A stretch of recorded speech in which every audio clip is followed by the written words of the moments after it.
చైతన్య ప్రసారం.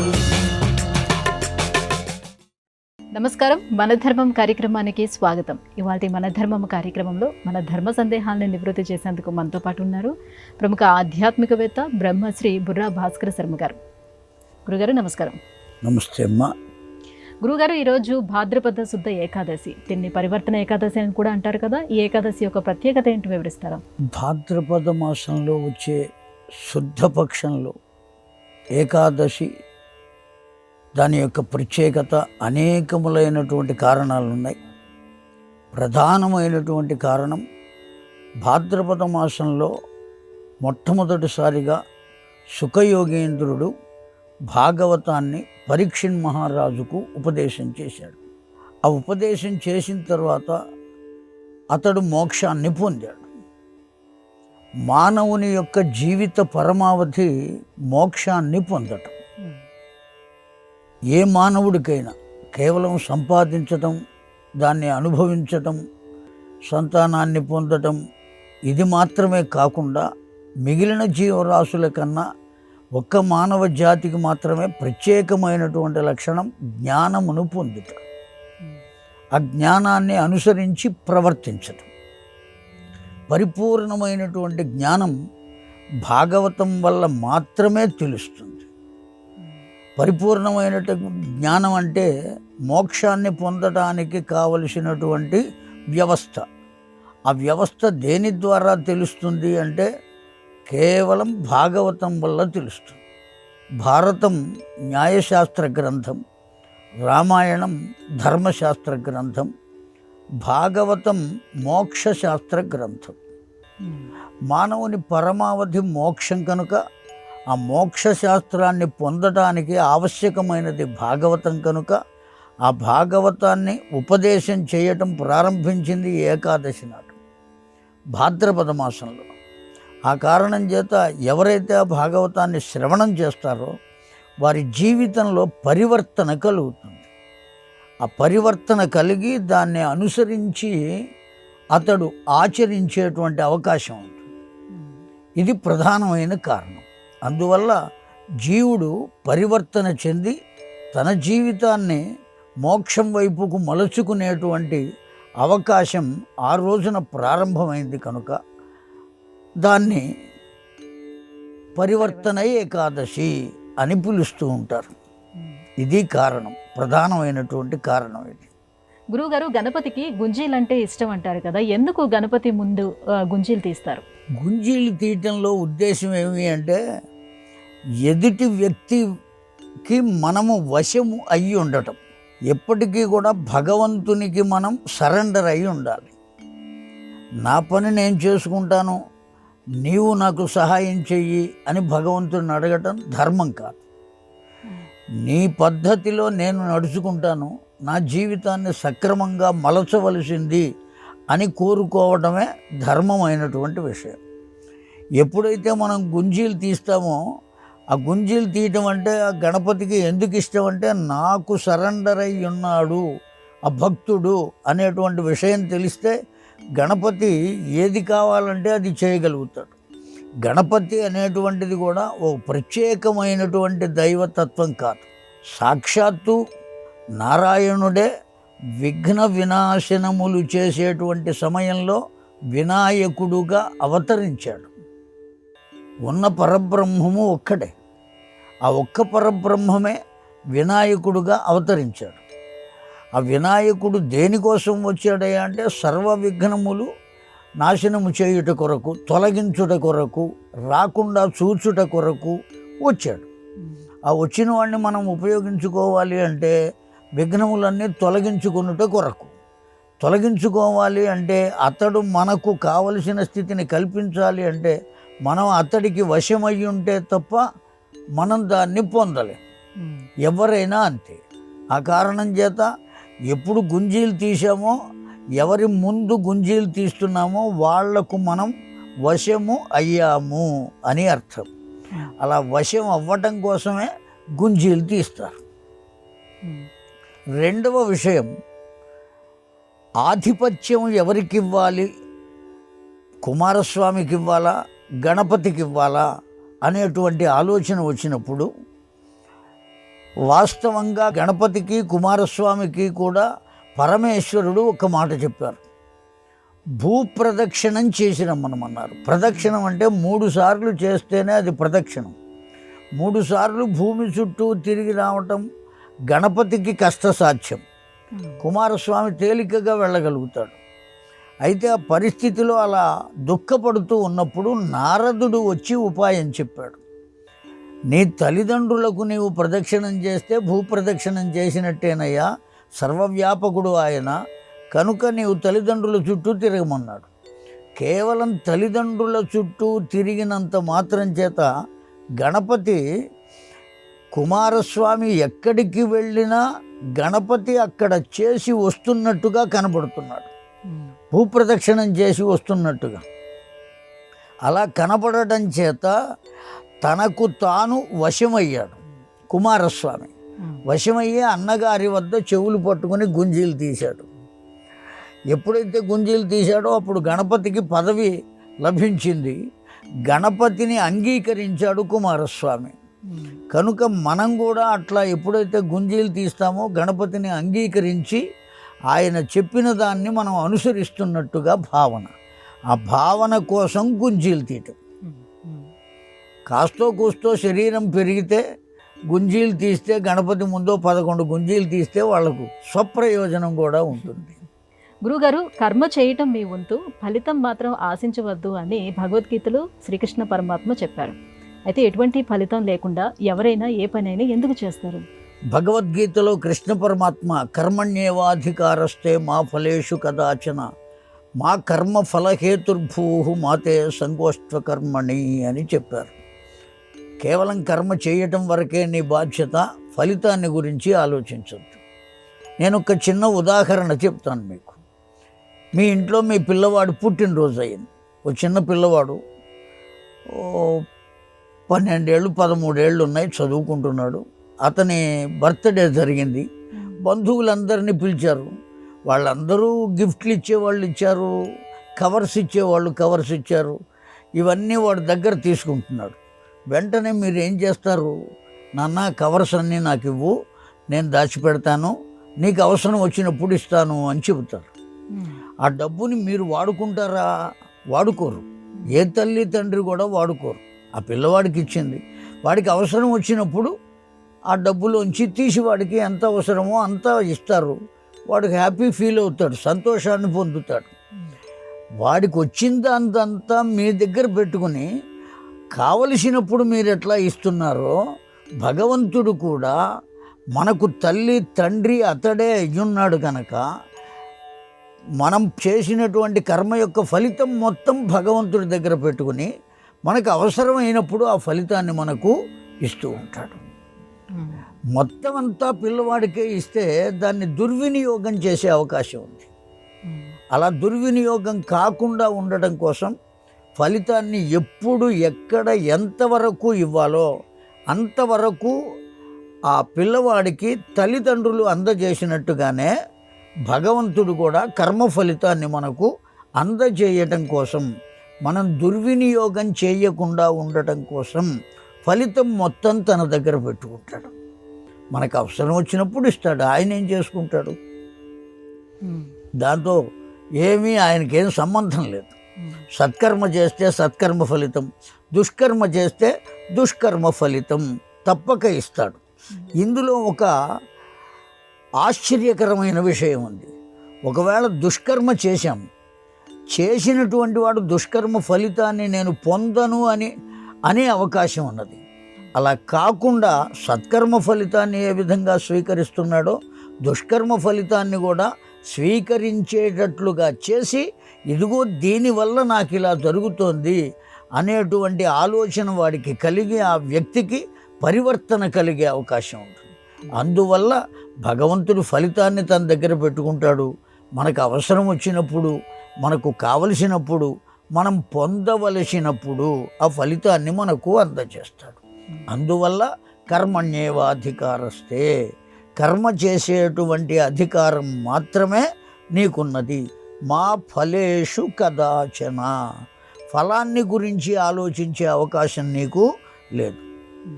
మా కర్మఫల హేతుర్భూ మాతే సంగోస్త్వ కర్మణి. ఎప్పుడు ఏ విధంగా నీకు అందజేయాలో అలా అందజేసేటువంటి బాధ్యత నాది అని భగవంతుడు చెప్పాడు. ఇది కారణం. ఇంటి సింహద్వారం పైన బూడిద గుమ్మడికాయని వేలాడదీస్తూ ఉంటాం. అయితే గుమ్మడికాయకి ఈ ప్రత్యేకత ఎందుకు? దాన్ని మనం చూసి వ్యావహారిక భాషలో ఆ ఇంటి ముందు ఉంచేటువంటి గుమ్మడికాయ అంటున్నాం. అసలు దాని పేరు కూష్మాండము. కూష్మాండము అంటే అర్థం ఏమిటో తెలియాలి మనకు. ఊష్మ అండము. కు అంటే భూమి అని అర్థం. ఊష్మ అంటే అగ్నిగోళము అని అర్థం. అండము అంటే గోళము అని. అది పూర్తిగా భూసంబంధమైన అగ్నిగోళం. భూమి మొత్తం అగ్నిగోళంతో సమానమే. ఆ కూష్మాండాన్ని అక్కడ ఉంచాము అంటే భూమి మొత్తాన్ని ఇంటి ముందు ఉంచాము అని అర్థం. ఈ భూమండలంలో ఏ ఏ భాగములు ఉన్నాయో అవన్నీ కూడా ఆ కూష్మాండంలో ఉన్నాయి. దాంట్లోనే నిక్షిప్తమై ఉన్నాయి. మనకు కనబడవు. కనబడకపోయినా మనిషి శరీరంలో మనస్సు ఉన్నది. కనబడుతున్నదా? ఆత్మ ఉన్నది. కనబడుతున్నదా? ఒక్కొక్కప్పుడు ఆత్మ లేదు అని కూడా మీరు వాదించవచ్చు. కానీ ఒక్కొక్కప్పుడు ఏదో కష్టం కలిగింది అంటే నా ఆత్మ ఘోషిస్తున్నది అని కూడా అంటూ ఉంటారు. లేనప్పుడు ఎలా ఘోషిస్తోంది? కనుక ఉన్నది అని. అలాగా శరీరం లోపల కనపడకుండా ఉండేటువంటి భాగాలు ఎలా ఉన్నాయో ఈ భూ సంబంధమై భూమి రూపంతో ఉన్న కూష్మాండములో కూడా ఈ భూమి మొత్తం నిండి ఉన్నది. మనం కూడా అందులోనే ఉన్నాం. మన ఇల్లు కూడా అందులోనే ఉన్నది. అన్నీ అందులో ఉన్నాయి. అలా ఉండటం చేత ఎవరు ఏ విధంగా చూచినా, ఏ విధంగా ఆ ఇంటిని గురించి అనుకున్నా, ఆ ఇంటిలో వారి గురించి అనుకున్న, లోకంలో అనేక మంది వ్యక్తులు ఉంటారు. ఒక్కొక్కరు అనుకుంటూ ఉంటారు. నేను 30 సంవత్సరాల నుంచి ఇదే వాడలో ఉంటున్నాను. నిన్న మొన్న వచ్చాడు, 7 అంతస్తుల భవనం కట్టాడు, నేను ఇట్లాగే పూరి గుడిసెలో ఉన్నాను అనుకుంటాడు. అతడు బాధపడి అనుకున్నటువంటి ఆ మాట ఈ 7 అంతస్తులు కట్టిన వాడికి కష్టాన్ని కలిగిస్తుంది. ఆ నోటి నుంచి వచ్చేటువంటి మాట కానీ, కంటి నుంచి చూచేటువంటి చూపులో ఉండే కిరణాలలో కానీ దోషాలు ఖచ్చితంగా ఉండి తీరుతాయి. ఆయా దోషములు ఆ ఇంటికి కానీ ఆ ఇంటి వారికి కానీ కలుగకుండా ఉండటం కోసం, వాళ్ళ జాగ్రత్త కోసం ఈ భూ సంబంధమై భూమితో సమానమైనటువంటి కూష్మాండమును కనుక అక్కడ కట్టినట్లయితే ఆ దోషములన్నీ ఆ కూష్మాండం పోగొడుతుంది. పోగొట్టేటువంటి శక్తి దానికి ఉన్నది. ఏ కర్మ చేసినప్పటికీ దాన్ని సరిచేసేటువంటి శక్తి ఎవరికి ఉన్నది? భూమికే ఉన్నది. మనం పొందేటువంటి ప్రతి వస్తువు భూమి నుంచే వస్తున్నది. 7 వారాల నగలు చేయించుకున్నా, 18 రోజుల నగలు చేయించుకున్నా ఈ నగలన్నీ దేని నుంచి వస్తున్నాయి? బంగారం నుంచి ఎక్కడి నుంచి వస్తుంది? భూమి నుంచి వస్తున్నది. మనం త్రాగేటువంటి నీరు భూమి నుంచి వస్తున్నది. ఆహారం భూమి నుంచి వస్తున్నది. సర్వమును ఇవ్వగలిగినటువంటి శక్తి భూమికి ఎలా అయితే ఉన్నదో, ఈ విధమైనటువంటి దృష్టి దోషమును కానీ, వాచా దోషమును కానీ, ఆలోచన దోషమును కానీ వీటినన్నిటినీ పోగొట్టేటువంటి శక్తి కూడా దేనికి ఉన్నది అంటే ఆ కూష్మాండానికి ఉన్నది. మీరు అనుకునే బూడిద గుమ్మడికాయకు ఉన్నది. ఆ కారణం చేత దాన్ని ముందు పెడతారు. అది గుమ్మడికాయగా కనపడకుండా ఉండడం కోసం దాని నిండా పసుపు రాసి బొట్టు పెట్టి అదేదో అలంకారం చేసి అక్కడ పెడతారు. అంతే తప్ప దానికి అక్కడ ఉంచటం చేత అంత ప్రయోజనం ఉన్నది. ఆ ఇంటికి కానీ ఆ ఇంటిలో ఉండేటువంటి వారికి కానీ అనేకమైనటువంటి దుష్టశక్తులు కూడా మనకు తెలియకుండా గాలిలో సంచరిస్తూ ఉంటాయి, మనకు కనపడవు. అటువంటి దుష్టశక్తులు కూడా ఆ ఇంటి లోపల ప్రవేశించకుండా జాగ్రత్తగా చూస్తుంది ఆ కూష్మాండం. దానికి ఆ శక్తి ఉన్నది. అందుకనే పెద్దలు ఆ గుమ్మడికాయని అక్కడ కడతారు. ఇటువంటివి ఏమైనా లోపల కనుక ప్రవేశించినట్లయితే ఆ గుమ్మడికాయ 15 రోజుల్లోనే కుళ్ళిపోతుంది. కుళ్ళిపోయిన వెంటనే దాన్ని తీసేసి మళ్ళీ ఇంకొకటి ఏర్పాటు చేసి తీరాలి. చాలామంది అనుకుంటూ ఉంటారు కుళ్ళిపోయింది కనుక దోషాలన్నీ పోయినాయి, ఇక మనం ఏం చేయక్కర్లేదు అని. తర్వాత మళ్ళీ రావచ్చు దోషాలు. ఎవరు ఏ క్షణంలో ఏమనుకుంటారో తెలియదు కదా. ఆ కారణం చేత ఎప్పటికప్పుడు ఇంటి ముందు కూష్మాండము ఉండి తీరవలసినదే. ఇది పెద్ద ప్రయోజనం దానికి. గురుగారు, తలస్నానం చేయటానికి ఎటువంటి నియమాలు వర్తిస్తాయి? ఏ రోజుల్లోనే తలస్నానం చేయవచ్చు, అలాగే సాయంత్రం వేళ కూడా తలస్నానం చేయొచ్చు అంటారా? త్రిశవణ స్నానం అని శాస్త్రం చెబుతున్నది. గృహస్థు అయినటువంటి వాడు 5 సార్లు స్నానం చేయాలి. కనీసం 3 సార్లైనా స్నానం చేయాలి అని శాస్త్రం చెప్పిన మాటే. ఎలా చేయాలి, ఎందుకు చేయాలి, సాయంకాలం పూట కూడా చేయవచ్చా అనేటువంటి ఆలోచనే లేదు. కనీసం 3 సార్లు త్రిశవణ స్నానం, ఉదయం, మధ్యాహ్నం, సాయంత్రం. ఉదయ సంధ్యా సమయానికి ముందు, మధ్యాహ్న సమయంలో, సాయం సంధ్యా సమయం తరువాత తప్పక స్నానం చేసి తీరాలి. అయితే పురుషులు స్త్రీలు 2 జాతులు ఉన్నాయి కదా మానవ లోకంలో. స్త్రీలు మాత్రం తలస్నానం ఎప్పుడు పడితే అప్పుడు చేయకూడదు. పురుషుడు తప్పనిసరిగా తలస్నానం చేసి తీరవలే, అందులో సందేహం లేదు. 3 సార్లు తలస్నానం చేయవలసిందే. ఏదో పైన పోసుకుంటానంటే కుదరదు. స్నానానికి కూడా నియమం ఉన్నది. మేము ఎక్కడో బాత్రూంలో స్నానం చేస్తున్నామండి, మాకెట్లా కుదురుతుంది? నదీ స్నానం అంటే ప్రవాహ జల స్నానం సర్వశ్రేష్టం అని శాస్త్రం చెప్పింది. ప్రవాహ జల స్నానం చేయాలి అంటే అన్ని ఊళ్ళలోనూ నదులు ఉంటాయా? ఉండవు కదా. అటువంటప్పుడు ఏం చేయాలి?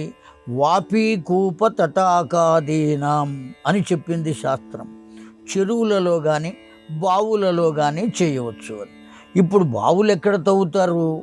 ఎక్కడ? దాన్ని అపార్ట్మెంట్ సంస్కృతి వచ్చినప్పుడు బావులు ఉండే అవకాశం పెద్దగా లేదు. అందుకని బోరు తీసి తద్వారా నీళ్లు తెచ్చుకుంటున్నాం, బాత్రూంలోనే చేస్తున్నాం. ఆ చేసేటప్పుడు కూడా ఓ బొక్కెంలోనో దేంట్లోనో నీళ్లు పట్టుకున్న తర్వాత ఒక్కసారి ఆ కుడి చేతిని ఆ నీళ్లల్లో ఉంచి గంగే చే యమునే చైవ గోదావరి సరస్వతి నర్మదే సింధు కావేరి జలే అస్మిన్ సన్నిధిం కురు అని మంత్రం చెప్పుకుని కనుక ఆ నీళ్లను పోసుకున్నట్లయితే, ఎప్పుడైతే ఈ మంత్రాన్ని చెప్పామో వెంటనే ఆ నదీమ తల్లులు వచ్చి ఆ నీళ్లలో ఉంటారు. ఏ ఏ నదుల పేర్లు చెప్పామో ఖచ్చితంగా వస్తారు. ఎందుకని, ఎలా వస్తారు? మంత్రాధీనంతు దైవతం అని శాస్త్రం. భగవంతుడు ఎప్పుడు కూడా మంత్రానికి అధీనమై ఉంటాడు. ఆ మంత్రంతోనే ఆవాహన చేస్తాం. అలా జరుగుతుందా? ఇవాల్టికి కూడా జరుగుతుంది. మంత్రం చెప్పి 2 పుల్లలు చేత పట్టుకుని అలా కొడితే అగ్ని వస్తున్నది, ప్రత్యక్షంగా కనబడుతున్నది. ఆ అగ్ని, ఆ పుల్లలకు అగ్ని వస్తే ఆ అగ్నిని హోమగుండంలో పెడుతున్నారు. ఆ మంత్రానికి అంత శక్తి ఉన్నది. మననాత్ త్రాయతి ఇది మంత్ర. చెయ్యగా చెయ్యగా శక్తిని పొందించేటువంటిది మంత్రం. ఆ గంగే చేమునే చేవ గోదావరి సరస్వతి నర్మదే సింధు కావేరి జలే అస్మిన్ సన్నిధిం కురు అని ఎప్పుడైతే మంత్రం చెప్పామో ఆయా నదీమ తల్లులు, ఆ దేవతలు వచ్చి అందులో ఉంటారు. అవి స్నానం చేయటం చేత కేవలం శరీరాన్ని శుభ్రం చేసుకోవటం కోసం కాదు స్నానం, మనము శుభ్రపడటం కోసం స్నానం. అందువల్ల మీరు స్నానం చేయండి. ఎంత కష్టం పడి వచ్చినా చక్కగా స్నానం చేసేసి ఏవులకు వస్తే అమ్మయ్య అని అనిపిస్తుంది. ఎందువల్ల అటువంటి ప్రశాంతత పొందుతున్నారు అంటే ఆ స్నానము యొక్క గొప్పతనం. అది కేవలం శరీరాన్ని శుభ్రం చేయటం వల్ల వచ్చిన గొప్పతనం కాదు. ఆ స్నానంలో అంత గొప్పతనం ఉన్నది. వాస్తవంగా 5 సార్లు చేయాలి. సూర్యోదయాత్ పూర్వం, మొట్టమొదటిసారి సూర్యోదయాత్, సూర్యోదయంతో పాటు 2వ స్నానం సూర్యోదయాత్ పరం, సూర్యోదయం అయిపోయిన తరువాత మరల స్నానం చేయాలి. మాధ్యాహ్నిక సంధ్యావందనానికి ముందు మరల స్నానం చేయాలి. సాయం సంధ్యావందనానికి ముందు స్నానం చేయాలి. అయ్యా మేము సంధ్యావందనం చేయటం లేదండి, భగవన్నామం చేయండి. చేసే అవకాశం ఉన్నవాడికి సంధ్యావందనం చేస్తాడు. చేసే అవకాశం లేనివాడు కూర్చుని ఏ లలితా సహస్రనామము, విష్ణు సహస్రనామము, దక్షిణామూర్తి శ్లోకములో ఇవి కూడా సంధ్యావందనంతో సమానమే. ఇవేవి నేను చదవలేను. ప్రతిరోజు చేయొచ్చా అని? ప్రతిరోజు చేయవలసిందే. ఈరోజు ఆ రోజు అనేటువంటిది లేదు. ప్రతి నిత్యము 5 స్నానములు చేయవలసిందే, లేదా నిత్యము కనీసం 3 సార్లైనా స్నానము చేయవలసిందే. పురుషులైతే తలస్నానం చేయవలే, స్త్రీలు మాత్రం నిత్యము తలస్నానం చేయరాదు. పునిస్త్రీలు చేయరాదు. భర్త జీవించి ఉన్నటువంటి వాళ్ళు తలస్నానం చేయరాదు. గురుగారు, వ్యూహాలు పలు విధాలు, అందులో పద్మవ్యూహం యొక్క ప్రత్యేకత ఏమిటి? అనేక శంఖము, పద్మము, కూర్మము, కుంభము ఇట్లా పేర్లు కలిగినటువంటి వ్యూహాలు ఉన్నాయి. అనేకములైన మిగిలినటువంటి వ్యూహములన్నీ కూడా ఎటువంటి వారైనా లోపలికి ప్రవేశించేటువంటి అవకాశం ఉంటుంది. కానీ ఒక్క పద్మవ్యూహానికి మాత్రం లోపలికి ప్రవేశించేటువంటి అవకాశం ఉండదు. అది పద్మము ఏ విధంగా ఉంటుందో సైనికులందరినీ ఆ విధంగా కూర్చబడి ఉంచుతుంది ఆ వ్యూహం. ఆ పద్మము యొక్క నాళము ఏదైతే ఉంటుందో నాళము వలె కొంతమంది సైనికులు ఉంటారు. ఆ నాళము వలె ఉండేటువంటి సైనికులు ఎవరైతే ఉంటారో వాళ్ళు లోపలికి ప్రవేశించేటువంటి వాడిని ప్రవేశించనివ్వరు. అంత శక్తిమంతులైన వాళ్ళు ఉంటారు. ఆ లోపలికి ప్రవేశించడమే చాలా చాలా కష్టతరం. దాని విధానం తెలిస్తే కానీ లోపలికి వెళ్ళలేదు. కేవలం భారత యుద్ధంలో ఆ పద్మవ్యూహాన్ని గురించి తెలిసినటువంటి వారు 2 ఉన్నారు. ఆ 2 ఎవరయ్యా అంటే మొట్టమొదటి వాడు భరద్వాజ మహర్షి, 2వ వారు ద్రోణాచార్యుడు. ఈ 2లో ద్రోణాచార్యుడు కౌరవులకు పాండవులకు కూడా గురువై ఉన్నాడు. ఆ ద్రోణాచార్యుడు కూడా తనకు తెలిసినటువంటి అత్యంత క్లిష్టతరమైనటువంటి పద్మవ్యూహాన్ని ఎవరికి చెప్పాడు దాని గురించి అంటే ఒక్క అర్జునునికి మాత్రమే చెప్పాడు. కారణం ఏమంటే లోపలికి ప్రవేశించగలిగినంత అర్హత, దానికి కావలసినటువంటి మేధస్సు ఈ 2 ఎవరికి ఉన్నాయి అంటే ఒక్క అర్జునునికి మాత్రమే ఉన్నాయి. తన కుమారుడైనటువంటి అశ్వత్థామకు కూడా బోధించలేదు. ఆ పద్మవ్యూహాన్ని కూడా ఎలా లోపలికి ప్రవేశించాలి అనేటువంటి విషయాన్ని సుభద్రకు అర్జునుడు బోధిస్తుంటే కడుపులో ఉన్నటువంటి అభిమన్యుడు విన్నాడు. లోపలికి ప్రవేశించడం వరకు విన్నాడు, కానీ బయటకు రావటం దగ్గరికి వచ్చేటప్పటికి కృష్ణ పరమాత్మ బాబా నీతో పనున్నది రావయ్యా అని తీసుకువెళ్ళాడు. బయటికి రావటాన్ని గురించి చెప్పలేదు. లోపలికి వెళ్ళి మళ్ళీ బయటకు వచ్చి రావటం ఎప్పుడైతే తెలిసిందో అతన్ని జయించగలిగిన వాళ్ళెవ్వరూ భూమండలం మీద ఉండే అవకాశం లేదు. అంత ప్రత్యేకమైనటువంటిది పద్మవ్యూహం. అసలు ముందు నాళంలో నుంచి లోపలికి వెళ్ళాలి కదా, ఎలా వెళ్ళగలుగుతాడు? పద్మంలో తేనె ఉంటుంది. ఏ విధంగా ప్రవేశించింది ఎవరికీ తెలియదు. కొబ్బరికాయలో నీరు వస్తుంది, ఎలా ప్రవేశించింది? అంతా దైవయోగం చేత కలిగినది. ఈ పద్మవ్యూహం లోపలికి వెళ్ళటం కూడా దైవయోగం చేతనే కలగాలి. ఆ స్తోమత ఎవరికి ఉంటుందో వాళ్ళకి బోధింపబడుతుంది. కనుకనే అంత ప్రత్యేకత కలిగినది. సుమారుగా 11 అక్షౌహిణీల సైన ఉంటే కానీ పద్మవ్యూహాన్ని పన్నలేరు. ఆ వ్యూహాన్ని దానికి కావలసినటువంటి సైనిక బలం కూడా ఉండాలి. అంత కష్టతరమైనటువంటిది ఆ పద్మవ్యూహం. అందువల్ల మిగిలిన వ్యూహాలన్నిటికన్నా కూడా అది కష్టతరమైంది. దాని ప్రత్యేకత. గురుగారు, ఇవాళ మన ధర్మం కార్యక్రమంలో మాకు వచ్చినటువంటి ధర్మ సందేహాలన్నీ కూడా నివృత్తి చేసినందుకు ధన్యవాదాలండి. శ్రీమాత్రే నమః. ఇది ఇవాళ మన ధర్మం కార్యక్రమం. రేపటి మన ధర్మం కార్యక్రమంలో మళ్ళీ కలుసుకుందాం. నమస్కారం. ఈ కార్యక్రమాన్ని తిరిగి చూడాలనుకుంటే www.youtube.com/ETV Life Spiritual లో చూడవచ్చు.